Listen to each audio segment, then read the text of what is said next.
Olá pessoal, tudo bem? Notícia nova da Oi de hoje, por sinal, e é bastante interessante, viu? Onde eles mencionam aqui. Essa notícia exclusiva do site Money Times. Para quem não conhece, é moneytimes.com.br. Onde eles falam aqui, o pessoal da Oi, que criamos uma BrisaNet em número de usuários a cada semestre, disse o CEO da Oi. Porque agora existe muito comparativo com a BrisaNet, né, que está expandindo bastante no mercado nordestino. E aqui está a notícia, olha, a Oi, Oi BR3, Oi BR4, é uma das empresas mais badaladas da Bolsa, por maus e bons motivos. É realmente, falou da Oi, a polêmica, digamos assim, é grande. Alguns a consideram uma furada, visto o desempenho dos últimos anos. Mesmo após anunciar seu plano de reestruturação com foco em fibra ótica, os papéis ainda não engataram, desde 2016, quando entrou com o pedido de recuperação judicial, aprovado em 2018, as ações derreteram 40% só neste ano. A queda supera os 42%. Isso aqui, se fosse Bitcoin, 40% ela sobe e desce num mês. Mas vamos lá. Porém, outros tantos veem a empresa descontada, visto o potencial de geração de valor com a sua nova empresa de fibra ótica Vital, em parceria com o fundo do BTG, que é o ticker do BTG, o BPAC11. Com a quarta maior rede móvel do Brasil e com o declínio da telefonia fixa, a empresa viu que o melhor era focar na fibra ótica, concorda em número, gênero e grau. O grande diferencial da empresa é sua infraestrutura de fibra ótica. Nenhuma outra operadora tem a infraestrutura que a gente tem, afirma o CEO da Oi, Rodrigo Abreu, que conversou com exclusividade do Money Times. Esse site é muito bom, viu? Mas ela não está sozinha nesse jogo. Só nos últimos 4 meses, 3 empresas provedoras de internet e fibra ótica chegaram à bolsa: BrisaNet, Unifique e Desktop. Terminar esse vídeo aqui, você dá uma olhadinha vai no site, por exemplo, do Status Invest, ou o site que você quiser, e olha essas 3 empresas aqui, como é que elas estão desde o IPO. E aí você me diz o que é que acha comparando com a Oi. Suas concorrentes diretas, Vivo, que é o ticker é o VIVT3, e TIM, ticker TIMS3, também vem apresentando resultados interessantes em relação ao FTTH, que é o Fibra para o Lar, com ambas criando suas próprias subsidiárias. Porém, Abreu pontua que há espaço para todas as empresas e que nessa corrida a Oi já sai na frente. A soma de todos esses IPOs é menor que o investimento de um ano de fibra da Oi até agora. Isso é uma coisa interessante, isso eu já tinha notado também. É preciso entender as proporções dos nossos investimentos. A cada trimestre, nós conectamos mais de 300 mil clientes novos. Quando você olha para o maior ISP, segundo dados da Anatel, a BrisaNet do Brasil, ele tem hoje 700 mil usuários. Então, em 2 trimestres, nós criamos o maior ISP, provedor de serviço de internet em português do Brasil, observa. Segundo ele, a Tele mudou da água para o vinho e está preparada para voltar ao crescimento. Abreu chegou ao operador em 2018, ainda como membro do Conselho de Administração, e assumiu a presidência em 2020. E aqui são os trechos da entrevista. Esse Abreu fez um trabalho muito bem feito. Para quem nunca tinha visto ele, esse aqui é o Rodrigo Abreu. Tá? Fazendo um trabalho muito bem feito na empresa. Tá de parabéns. Vamos aqui para as perguntas. E aqui, olha, a pergunta do pessoal do Money Times. Qual o cenário para a Oi você traça para os próximos anos? E a resposta do Rodrigo Abreu: a Oi, com foco em fibra ótica, está dando um passo audacioso, mas vimos esse passo funcionar em outros países. Exatamente, são exemplos que você vê em outros países que isso funciona muito bem. Exemplo aqui no Canadá, por exemplo, como outro exemplo, né? Esse foco da nova Oi permite que ela volte a ter uma perspectiva de crescimento. Ela começa uma nova vida com uma receita da ordem de 9 bilhões de reais, receita incrível, né? Mas que tem um potencial de crescer para um patamar de 15 bilhões de reais até o final de 2024. É a volta ao crescimento, com certeza. Vai ser uma companhia sustentável que vai gerar caixa novamente. A Oi passa, então, a ter 2 grandes pilares. A nova Oi, focada em clientes com baixíssimo investimento em capital, e a de infraestrutura Vital, no qual somos sócios grandes.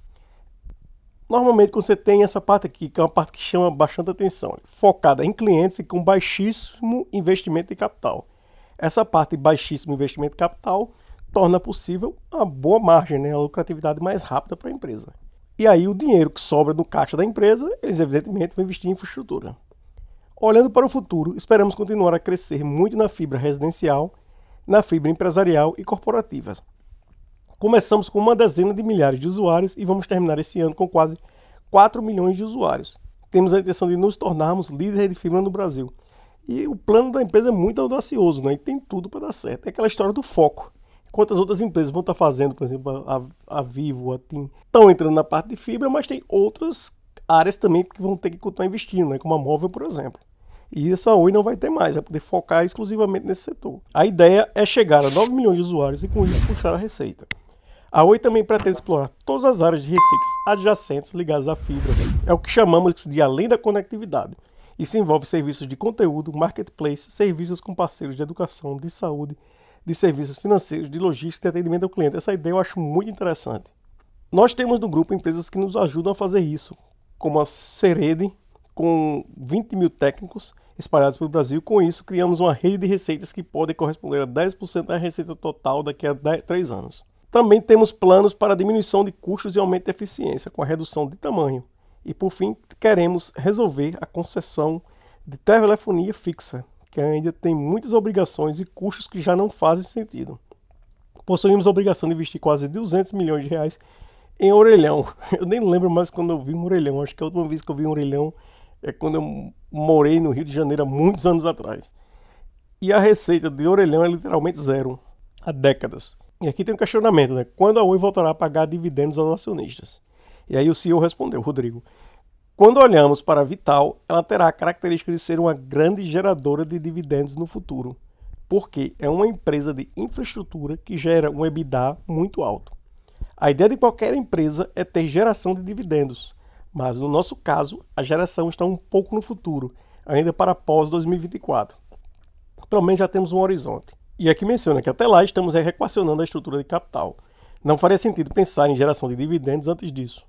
No entanto, a Oi vai se beneficiar da distribuição de suas subsidiárias e da monetização da nossa participação na Vital. Porque, além de todo o potencial de geração de dividendos, e até por causa disso, a Vital terá a possibilidade de abrir capital, IPO, dentro de um período de curto e médio prazo, com um potencial de valorização da nossa participação muito alto.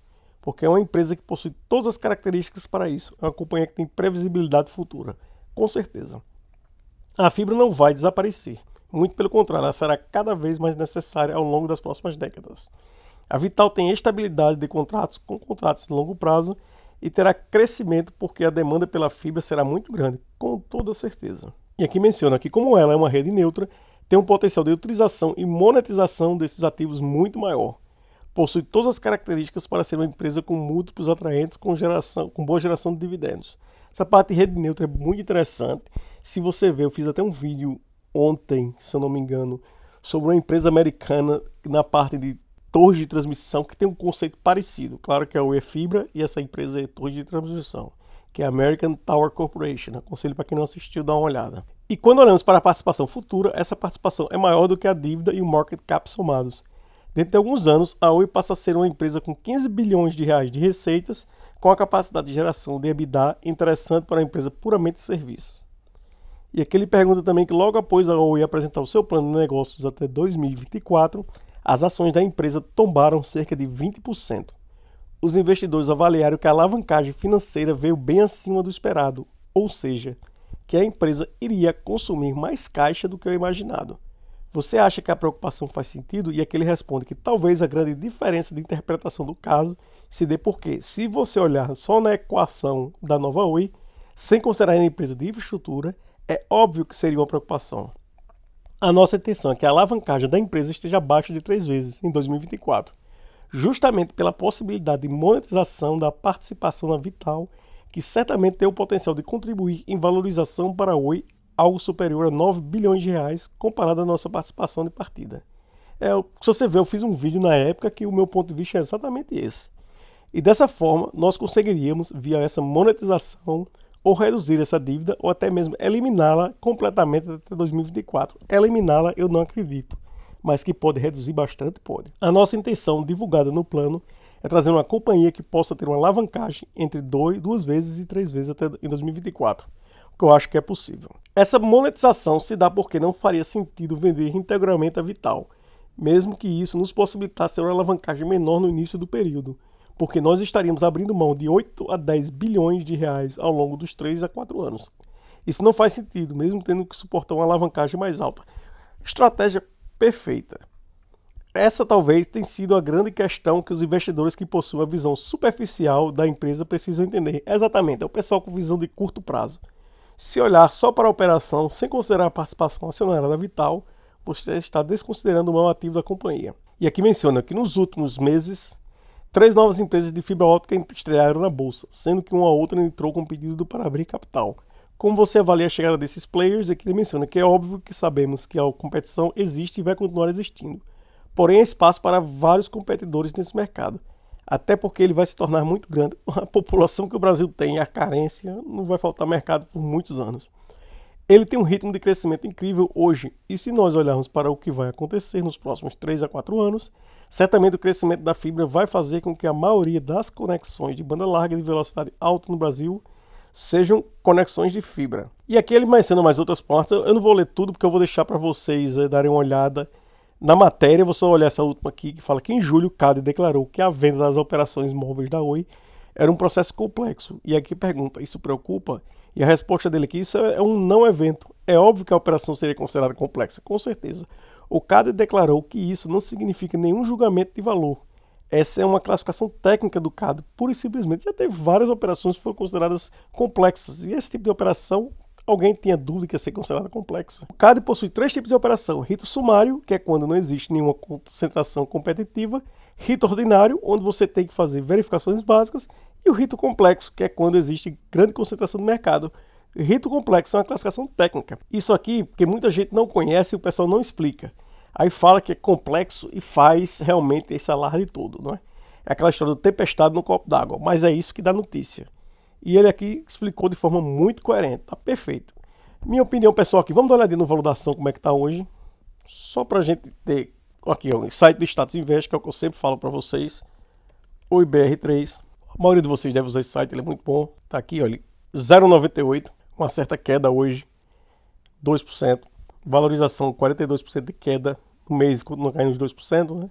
E o restante você já conhece. Liquidez média diária continua nos seus 66 milhões, que está razoável. Nada de outro mundo aqui para modificar a situação da empresa.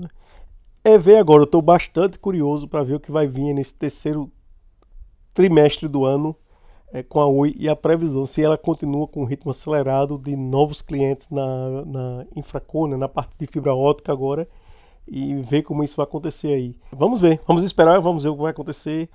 Eu espero que os resultados desse terceiro trimestre sejam bons, para ser honesto, sejam positivos.